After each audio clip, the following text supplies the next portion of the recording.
Welcome to Making Sense with Sensabaugh. I'm your host, Aiden Sensabaugh, and today we are going to be making sense of Stephen Jenkins is here on set of the subject matter.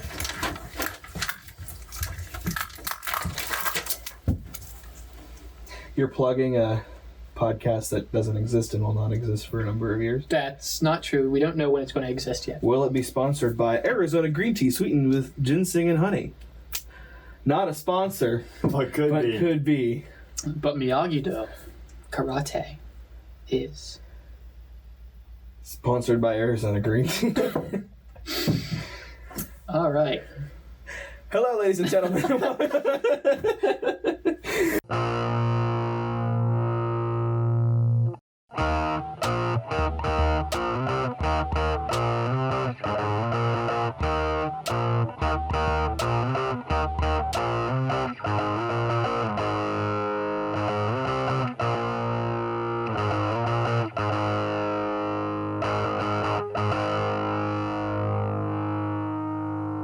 Hello, ladies and gentlemen, and welcome to The Subject Matter. I'm your host, Stephen Jenkins, here with your co-host, Mr. Jonathan Dayton, and special guest, Mr. Aiden Sensabaugh. We're experts in nothing, here to give you our thoughts and opinions on all of it. So, yeah. I'm back, It's gotten to the point now, we used to cut out things like that, but it's just too much editing, so I'll just bleep you out in the editing process. That sounds good to me.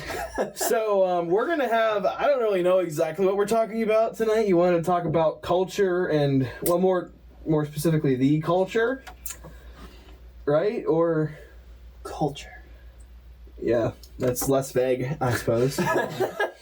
See, the thing is we record these in buffers, so you guys will most likely, and I'm going to eat my words if it doesn't happen, but you will most likely be seeing this the, third weekend in April. We're coming up on the second weekend in April. About 2 weeks. 2 weeks from now. Okay. So, it'll be a week and 2 days from when we're recording this that you guys are actually seeing it, most likely. So some of the things we talk about tonight might be old news or older news, namely the fact that Elon Musk just bought, a whole bunch of shares. 9.2%. Which is pretty impressive. Which is a lot. That's, a lot more than Jack Dorsey, and he's at 2.5, around there, and he's the founder. And was the CEO. Multiple billions of dollars of stock. Do you want me to center? I should probably center. I mean, it would be better. Yeah. I don't want to cover up my name, though. There's my name. Give it. But, yeah. Okay. Make sure there's still tape on it. There's still tape. I'll take care of you. Okay. Yay. Now I'm centered. Yeah. So I know Jonathan and I probably know a little bit about what that might mean for Twitter and all that sort of stuff, but we'll have Aiden go ahead and give the gist of what all that means. So, just reading an article the other day, it was either on the New York Post or the Daily Wire, one of the two. Elon has been appointed to the board. Well, I'm sure everyone will know that by the time this comes out, but Elon has been appointed to the board, and it's just some other facts to throw out there. He cannot go past 14.9% stock in Twitter, and he is on the board until 2024 and cannot buy stock for 6 months after leaving the board. So what that means is Elon has 2 years to put Trump back on Twitter. Okay. And what would that mean to you, Mr. Sensabaugh? I might join Twitter again. Okay. Because I don't really have a purpose to be on there other than to watch Donald Trump tweet, because then you get to respond to all the crazy people in the comments, whether it be right or left, because there's some radicals on both sides. Oh, absolutely. He tweets. It is hilarious. Did the truth just come out too for Apple? The new platform? What do you mean? There's a new app. Oh, called Truth. Trump's social platform? Yeah. I didn't know it dropped yet. It was dropped on Apple, I think, but it was unavailable yet in Google Play Surprised Store. they can allow Yeah, but on there, but we'll find out. yeah. So, yeah. It must have been a soft opening, because it didn't make news. Well, of course it didn't make because news. It It won't make news. So, obviously, we know kind of where you stand on it, but I I guess what's the big deal about, other than obviously, allowing Trump back on Twitter? What does it mean as far as Elon Musk being in control? Well, if you were watching the entire thing go down, he put out polls talking about, like, does Twitter allow actual free speech for democracy, blah, blah, blah, and stuff about the algorithm. And pretty much he is on the board. So when they decide to start changing some things, because he practically is the owner, I think you'll see an open algorithm that doesn't censor as many people and will allow for actual free speech on Twitter, as it is referred to as Elon Musk and many other people as, like, what we would call nowadays the town square, right, where all the social interactions go on. My take on it is this: I don't care what political side you're on. I think it's pretty clear that Twitter censors Conservatives a lot. Conservatives, but just in general, it just censors anything that the company itself doesn't like. Yeah. Which, obviously there's a point where if somebody's literally saying, "Hey, go grab a weapon and murder somebody," you probably gotta not let them say that, because that's literally inciting violence. But somebody just stating an opinion, whether you like that opinion or not, you should be able to say it. And obscenity and violence should be monitored. Other than that, I mean, even obscenity to an extent. I don't. We discussed literally on the last episode that I don't cuss, but I think people I don't should cuss be either. Free. Well, here's the thing. People have. Pause. We're just gonna take it back about 5 minutes. What? We're gonna replay the beginning. Yeah, I'm back. Now that you saw the beginning, we can continue. Well, what I was gonna say was, people have the right to follow someone or to unfollow them based on content. So that was one of my arguments why things should never really be censored to begin with, is because you just choose not to follow them. If you don't like their opinion, don't read it, because you don't have to read it. The issue is that people don't want people reading other people's opinions if they disagree with what they think. And obviously you see it, I think you see it mostly because big tech is mostly, on the left as far as that goes. Oh, absolutely. But I have seen, in smaller settings, even conservatives being like, "Oh, turn that off. We don't want to hear that." But yeah, at the same time, you can't just get all your news from one source. I think that's the general rule, is that you can't just get it from CNN. You can't just get it from Fox News. You can't just get it from wherever. You have to get some sort of a broader spectrum and actually delve in, because even headlines are kind of what people tend to gravitate towards the most. Mm-hmm. And there is no such thing, I think, as an unbiased headline. Because even if they're not biased towards a certain political party, they are biased towards, get the person to read this article. And that can come in. That doesn't mean it has to be political. You're right. It doesn't have to be political, but But their biases are set in either the right or okay. Well, no, not even. I'm saying not even just for the right or the left. What their bias is get somebody to click on this, whether or not you have to stretch the truth or sensationalize it just a little bit. Here's a prime example, which I don't think has to do politically or whatever. You see constant headlines that say, so-and-so slams other person for this, and then you realize they just made one small comment, and it's like, okay, how did they slam... It's like a YouTube thumbnail. Right, exactly. It's literally a YouTube thumbnail. Will Smith's Chris Rock. Right. Hopefully by the time you guys are watching this, talk of that will have died down, but I doubt that it will. Memes are great, though. The memes are fantastic. We can talk about I don't want to segue yet. You don't want to segue yet? Not yet. Okay, no. All right. Keep rolling. I was basically complete with my thought, other than just saying headlines are meant to get people to feel a certain way, to click on that article, get it to read it, and then usually when people realize there's an actual article to read, they kind of just skim it a little bit, and then they go without digging deeper. Social media news make their money off of people's reaction. And advertising. Period. And advertising. But period. They want a reaction out of the people of their audience, good, bad, or otherwise. Usually it's they frame the title or headline to fit their own narrative of how they want people to react. But right wing news networks frame it so that liberals get mad, and liberal networks frame it so that the conservatives get mad. I disagree. In what I sense? personally disagree. If you are, because people want rage. You see a headline that's like a good thing. Oh, okay, not going to click. But you see somebody who gets that just makes them mad. Conservatives are going to, and I've seen it from conservative outlets, where the headline will say, "Person on the left does this," and it's terrible. That always or whatever. pisses me And off. that happens, and it happens on the left too. Yeah. I don't generally see people on the left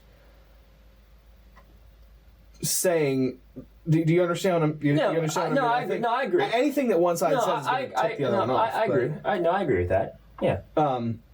Because rage is really what's going to get you. That's the point of the film. They want a reaction out of one of the sides. I see what you're saying, that conservatives get raged over things that the conservative networks say. Right. And I see that, and I agree with that too. Yeah. Like I said, it sensationalizes it. It makes it bigger than it needs to be, yeah. necessarily I needs to mean, be. 24-hour news, they just roll the same stories over and over and over again. And, like, I mean, let's use Fox, for example. How many times did they cover Chris Rock slapping... or not Chris pay Rock, attention Will to- Smith slapping Chris Rock. Chris Rock slapping Will Smith. That would have been funny. Walked up on stage and he slapped. That would have been a whole nother story. My God, he would have been in jail. Get off my Chris stage. Rock would have been in jail. I will say that they're, and Like whatever you think aside, if there are a lot of other people that if it had been somebody else other than Will Smith that got up on stage and essentially assaulted another person, you can say, oh, it's not that big of a deal. It's an old, people think, that happened a million, think old Western, you know what I mean, where somebody disrespected you, you slapped them in the face and but not you on live dueled at television. dawn. But it's a different, like you said, it's a different thing now.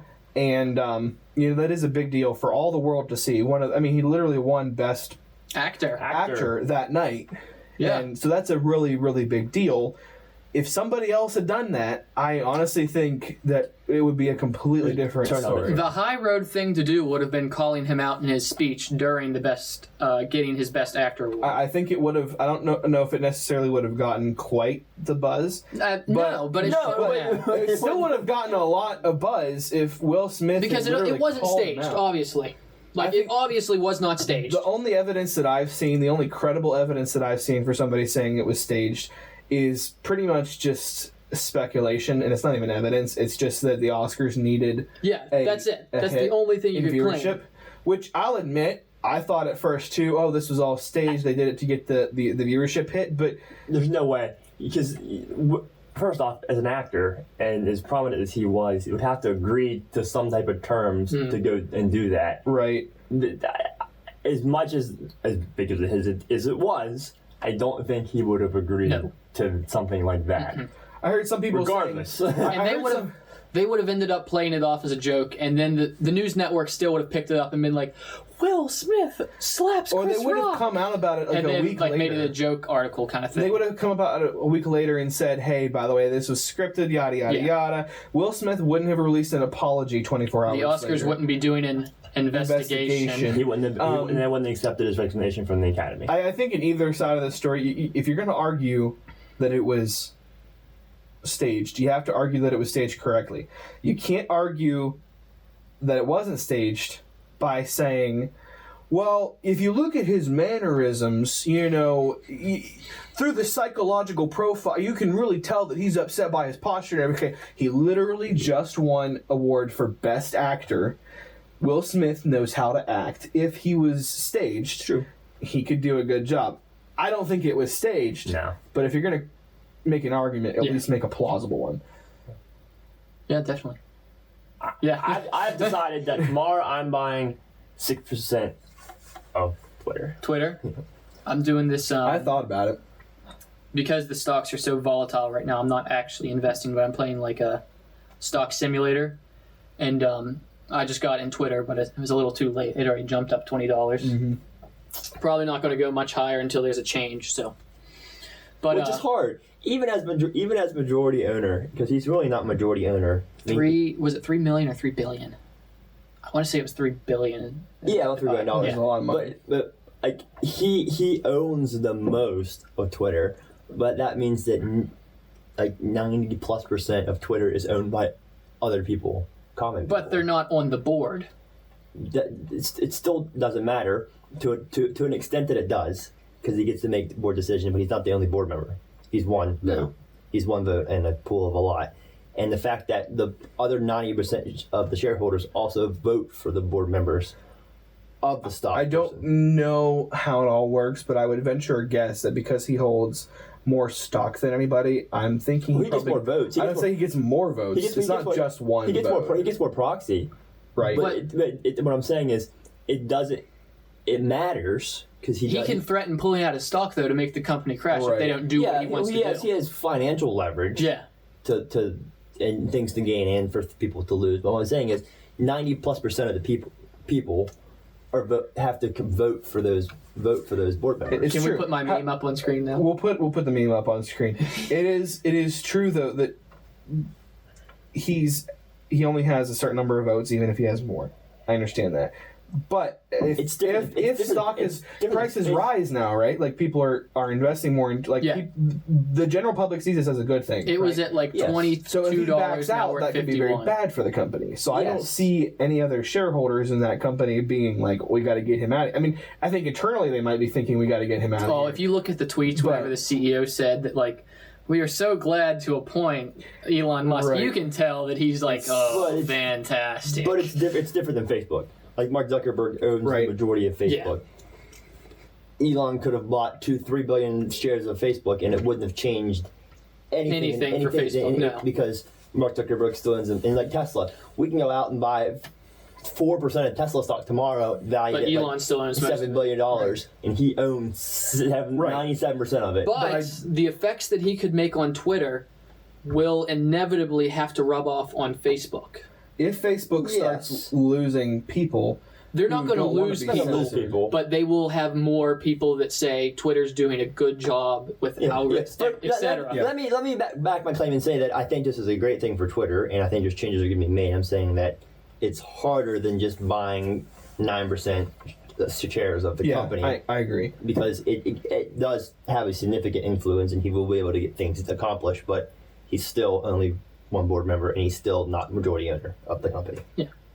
I think it's interesting. More power than Jack Dorsey. He has more Jack Dorsey. He got Jack Dorsey. He got Jack Dorsey to step down as CEO without even owning the stock in Twitter. So that just shows you his credibility and the amount of power that he controls has. the stock market. Absolutely. I've never completely understood why Twitter is as popular. I don't understand it, to be honest. And like I said, I only joined it at the first time to go on there and like watch Trump's tweets and all the rage below it. Right. And then I followed a few other people, but it's not clean in my opinion. Like it's not streamlined. There's so much stuff. No, it's not in my opinion, it's not. I agree with that, and that's honestly why I haven't used it more. I think it's less of it is a social media app, but I don't see friends interacting with friends on there as much as you see. Right. But that's not really the point of it, though. Right. But then it also kind of takes away from it. That's my point. Yeah. I know it's not for that. That's why I'm wondering why it's as popular. Because I don't think Instagram and Facebook are as popular as they are because they were, a public forum, so to speak. I think they're popular because they're friends sharing things with friends and meeting new friends and making money. And it's making money and that type of thing. I think that's... Marketplace is huge for Facebook. Absolutely. And now Instagram. I mean... Facebook ruined Instagram. Facebook ruined Instagram. It did. Instagram has an interesting way of basically just taking everything that every other social media platform does and just doing it themselves. Shove it into one. Which I don't mind Instagram Reels, except personally, and I know you're not on TikTok. I'm not on personally, TikTok is much more user friendly than Instagram Reels. Absolutely. Instagram Reels was not built for. It was built based on an earlier YouTube version Shorts of TikTok. Is awful. Yes. I don't. And same thing with YouTube Shorts. If I'm going to YouTube, I want at least 10-minute long content. I don't want these little short 6 things. minutes. Yeah. 6 minutes. I also favor whatever it is. I also favor Facebook Messenger for messaging platform. I use that quite a bit versus Instagram DMs you watch these YouTube videos and it's like, hey, connect with me on Instagram DM. I'm like, I've used Instagram DMs like once every like 3 weeks. Well, aren't they connected now? Like whenever they You can connect them. them. yeah. I don't know why this is me. And Messenger is like a separate whole other platform, another app. I hate it when people. Right, I don't like that it's a separate app. But I hate when the apps will ask you, "Do you want to like merge your Facebook friends with your Instagram friends or whatever?" Yeah. I don't know why I hate that. It's probably just something that's preference for me. Mm-hmm. I don't post a lot on Facebook, but there's people on Facebook that I don't need on Instagram and vice versa. Right. Yeah, And so- I don't really use Facebook at all. I use it for more like looking up businesses and stuff Yeah. like that. And maybe the occasional like get some pictures from some moms off of there for like sport events or something like that. Moms. Yes. The pictures from the moms. Yes, Okay. from moms. Fair enough. Fair Moms enough. take good pictures. What can I say? Okay. I go on Facebook sometimes because it's. But that's I do not post on Facebook. No, I generally I don't. either. Because honestly, most of the people that I care about seeing my stuff, at the very least, have me on Instagram, and most of them are. And then I'm on the Instagram. opposite. I use Facebook more probably than. I think it's But for pretty other, clear. for other, I think- for I other use reasons, Facebook though. for birthdays though. I do use it for birthdays. For other reasons though. I think that we might have discussed this with you last time you were on here, which you were like second episode, I believe. Yeah, it was a long time. Second episode But and the conspiracy. The conspiracy theory. Yeah. So you're now tied for Trevor McCabe Most on appearances. most appearances. How many does he have? Same as he was on a solo episode. He Uh-huh. was on here with you for the conspiracy, Conspiracy. and he was He on just here came like back. 3 weeks ago, I think, or What? something like that. Yeah. But I'll be anyway, back I use sometime. Facebook sometimes. We've established this before. I don't know if it was on your episode or somebody else. We have established that Facebook is very much for the older generation. It is. And The I moms. like seeing some of the things that the older people post on Facebook. Moms. If you're an older person and you're on Facebook and you post, thank you for being you. I very much enjoy everything that you post. Whether that be ironically or unironically, I love everything that you post. And I like watching that stuff. No, we haven't talked about Snapchat at all. So here's the thing about Snapchat. I would love if Snapchat died, to be honest. Okay, start. I Fair really enough. would. All right. That's I abrupt. really would. And I know I sound hypocritical because I use Snapchat. A lot. I do use it a lot. And if you remember, you don't remember because you never remembered me telling you to text me on my phone number. But there was probably like 4. Oh, I remember. I just. Yeah, you never did. I had a habit. I texted you on Snapchat. For like 4. So I took Oh, 2 yeah, months off of something you did. Snapchat, and it's fantastic. But for cross country, because I run, our group chat's on there, and that was tough being out of that. And then also like my friend group's group chat is on there, so that was like, sometimes you want to be in there to see if they're doing stuff or not. So that's the main reason I'd say I went back on. But when I did go back on, I had notifications off for 4 to 5 months. And for about the first month to 2 months, it worked well. I wasn't on it much. I wasn't constantly checking it. But then after that, just fell into the rabbit of just, gotta check Snapchat. Oh, yep, that person texted me. That person texted me. And now I have my notifications back. So perhaps I'm not on Snapchat like most people, and if you look at my Snap score, that probably reflects that. However, What is your I Snap think score, I don't know, like 50,000 or something like that. I Oh, I'm at. personally, I think I've been on since 2016, and I'm only at like 187. I don't know. I mean, I know people are on Snapchat more than I am. That's more than I think it's more. Honestly, I think it's a glorified texting app. It is. And my thing with that is I don't understand how, because I know you have felt like it controls your or whatever, it's toxic or It is toxic. I've heard a lot It's of, awful. but I don't see that. I genuinely don't see it because I see some texts and I see some stories and that's about it. I don't, other than like group chats, but you can have group chats in regular text or on Facebook Messenger, or you can have group chats even in Instagram DMs. I don't see the toxicity compared to other social media apps. It's I gotten agree. better. I think it's gotten better. It has gotten better, but I agree. I get on there for two things. One, check the group messages, and then 2, I always check ESPN in the morning. The Zookeeper. 1 I minute, miss Zookeeper. 1 minute, 1 minute of the ESPN highlights for sports, and that's really all I get on there. Plus, They have their own reels too, don't they? Or TikTok kind of thing, right? they have all Kind of, but but it's not like people post. Sorry, I interject. No, you're Keep- good. No, what I was saying was I mute notifications. So like I know that I just mute the ones that aren't really important, and then at the end of the day, when I'm done work or I'm home bored, I check them. reply if there's anything there and put it away. I don't find myself religiously having to check Snapchat all day long, and I don't find myself religiously keeping notifications on because I want to know immediately when someone snaps me. Maybe that's different for me because I'm still younger than you all. Because that's how no one texts. Like, my friends do not text. They don't. I use Facebook Messenger and Snapchat combined probably 85% more, 85% of the time, and texting 15%. The people that I text are people that I work with, or usually my parents, and that is literally That's the same. Yeah, that's literally it. Text has become informal email almost. It has, and I was trying to think as to why, because I know that originally I was like, why are you texting me on Snapchat? It feels so much more unofficial, and then I kind of migrated over to that where now I do the same thing, and I go to Snapchat more. Go ahead. I was just gonna say, I also found myself using Google Chats a lot during work. What is wrong with you? But see, what my Hangouts or Google Chat? Google Chats. And that's owned by them too. And my that's previous job, we migrated over to Google, and we learned that there's Google Chats where you can create groups, you can message individual people, send pictures, memes, whatever you want to do.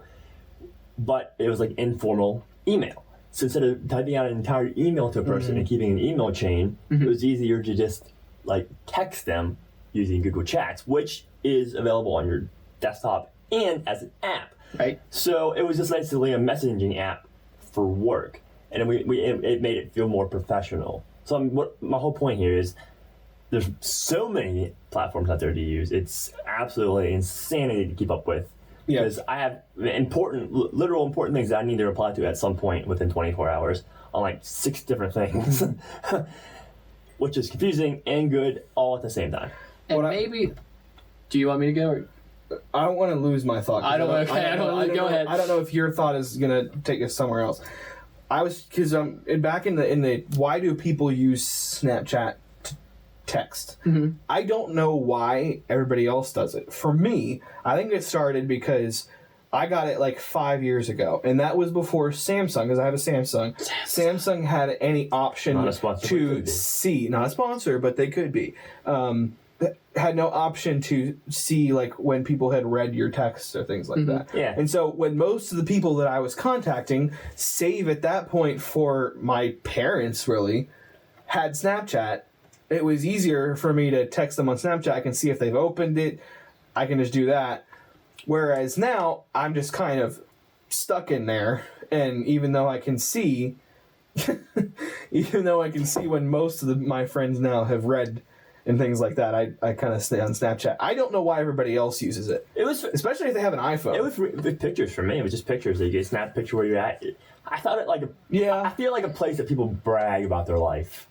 And I was the same way. I think that's all social media. Well, yeah, but I think it started with Snapchat, though, for me, at least. Okay. Like, I think that was, I'll be honest. Because you're literally taking a snap of your life at that one single moment. I'll be honest, literally it was I only put stuff on Snapchat that I thought was cool. And a lot of that when I was younger, I'm just being frank with you, was food pictures. Like, oh, why not eat? This is a cool meal. Take a picture of my food. Or, oh, hey, You still post more about your food than anybody else. Absolutely. You do. I'm at a store. I don't do pictures of my food anymore too. And you don't post not it. as much. I post where I'm at. You don't post pictures of your food after you've already taken a bite, and I appreciate that. I appreciate But that. that was what I found Snapchat to be. Everyone was posting like where they're at, what they're doing with their life. That was cool. And now it's kind of migrated to like just random stuff. But it was always a highlight and a snapshot of someone's life in time. I know some people used to use stories for what people do with TikTok now. Yeah. Where they were posting funny videos. I think TikTok has taken... They've taken that over. Has taken... When Musical.ly died, Snapchat kind of picked up that void. Musical.ly. Well, Musical.ly is TikTok, if you all remember. Well, I think TikTok might be a combination Vine? of Musical.ly and Vine. Well, no, it's the same Musical.ly, just rebranded. Well, then Musical.ly... You do know that, right? I didn't know that, but then Musical.ly didn't die. No, Musical.ly didn't die. They rebranded Vine to TikTok. Died, and a lot of the creators of Vine migrated to TikTok. And I think you'll notice that a lot of the videos that are really funny on TikTok are the shorter ones, because they get to the point and it's exactly like Vine. I wish I had Vine whenever. There's something called Clubhouse now. Just a second. I got to go back and wrap up on Snapchat. So, you said you use chats and it's formal, right? So I guess my biggest problem with Snapchat is it is most definitely not a formal chat. Nope. No. And we use it as a formal chat now in society is my problem. Snapchat? Yeah. Really? If you go on my Snapchat, there is multiple chats for school and everything else that we use. Not like actual official school, but like groups of us that like have to communicate things and set things up. I have probably about 5 groups. I can safely say I have never done anything. That must be my generation. Formal. It thing. must It must your be because I don't do it that like. And what I'm saying about like Google Chats is, it's because we migrated it for work and it's part of our definitely. email platform. It's more formal for me. Because you but can we click still, right into it from Gmail, right? Absolutely. Yeah. So instead of typing email, it's just more convenient for me. Is it always formal? No, it feels formal because it's part of your email application. But we send memes all the time. It's not like a formal communication. Here's where I think that came from. You have email, right? And that's the first real form of, like, quote unquote, non-audio telecommunication, right? Technically, Morse code would have been the very first, but that's beside the point. Yes, thank you for that. Making sense with Sensabaugh. And so you have email. And to be honest, email is just more clunky than anything as far as If I had my choice to get rid of something right now, it would be email. I hate it. I hate email. It's kind of been like that weird place. Because it is. Because you can do basically everything with email you can do it on something else. Like Google Chat. Yep. You can upload a file on Google Chat and you can send it to the person. You can see when they read it and you can react to it. More than what you can do email. I can't react to an email. Like thumbs up. I gotta send a response. Thank you for sending this. Right, I've now received this. Good. And now I gotta file it away in a list that's this long. think I think most the problem is that we still have mail, I think, is a problem for email. I think as mail really goes to the wayside and mail just becomes packages, I think you'll find that email fills the void of, like, congratulations, you've earned this scholarship, whatever, etc. Because I'm filling out scholarships, stuff like that.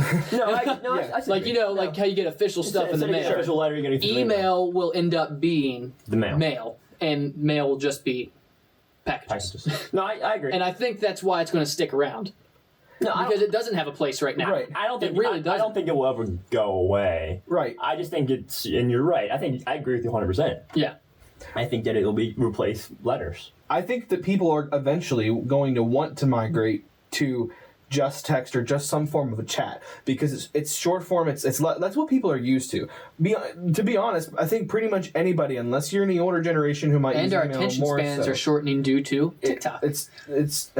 That's not to do Yes. with a Yes, little it is. bit, but that's just Yes, social it is. media in general. It's TikTok's fault. Okay. Chinese. Not Korean. Fair. Anyway, but everybody uses some form of text. And so when you have email, I've noticed that even in some email, depending on if you're working with a client or whatever, I've noticed that it's slowly getting even less formal and becoming almost like a chat where it's just short form. The very first message you send to somebody, It's long. dear whoever, long, and then the rest of it's just like, yeah, I gotcha, have fun, and it kind of devolves into what is essentially a clunky way to text somebody. And I don't hate that. In fact, with certain clients that I've had to contact and whatnot, it's like, this would be so much easier than having to sit down at my computer. And I know I have it on my phone, but email on phone is just the worst, in my opinion. Really? Really? I don't mind it. don't mind it. I don't mind You it. use Gmail, right? Yeah, I use Gmail. Yeah, I don't think it's I that don't mind bad. it. It's okay. I mean, it's better than going to some web browser email, but Yeah. if I'm going to type out an email, I prefer to use a bigger keyboard. Maybe that's just me. No, that's fair. But it's still better to just, have the text, send the text, or call me or something, just because it's like, okay, we know what's going. We don't have to sit here at our computers and go back and forth. I think people value time more than they ever have. Yes Yeah. and no. Yes. I mean, for Yeah. the most part, even like with COVID, you've seen Maybe not people necessarily value time, but we spend it more on more valuable effectively. things. There you go. Not valuable because people still waste their time on very. On things they think are valuable Yeah. to them. Yeah. I agree. So time spent more effectively doing other things now. Not all just because of COVID, but just in general the way we've migrated. And I don't think it's necessarily that people spend it more effectively, because I think a lot of people are doing this all day to an extent. But I think people are, like you said, with that attention span, they're doing something else. It's annoying when you have to sit at the DMV for a long time.